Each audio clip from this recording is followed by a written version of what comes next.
সরকারকে কঠিন ভাষায় কথা বললে তো কালকে আবার বাসায় হামলা করবে। তাহলে সম্মানের সাথে বিনয়ের সাথে বলতে হবে, মাননীয় প্রধানমন্ত্রী, মাননীয় স্বরাষ্ট্রমন্ত্রী, মাননীয় জ্বালানি মন্ত্রী, এতই যদি মজুদ থাকে তাহলে এত বড় লাইন কেন?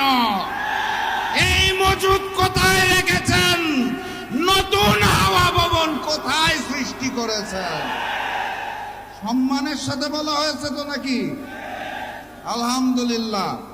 আর আজকের এই সমাবেশ থেকে স্পষ্ট ভাষায় জানিয়ে দিতে চাই, গণভোটের জনরায়ের আলোকে ওই জুলাই সনদ এই বিএনপি সরকার বাস্তবায়ন করবে না। অতএব তাদেরকে বাস্তবায়ন করাতে হবে।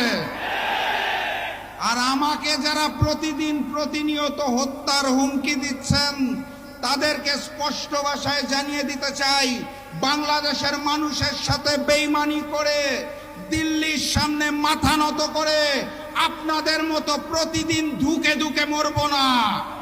আল্লাহ নির্ধারিত সময়ে মৃত্যুবরণ করব, তার আগে পর্যন্ত ইনসাফের জন্য লড়ব ইনশাআল্লাহ। সবাই লড়াইয়ে প্রস্তুত আছেন? আগামী লড়াইয়ের প্রস্তুতি আছে? ইনকিলাব ইনকিলাব ইনকিলাব ইনকিলাব। দেখা হবে বিজয়ে। বিজয়ের পথে যাত্রা শুরু জীবন অথবা মৃত্যু। আসসালামু আলাইকুম।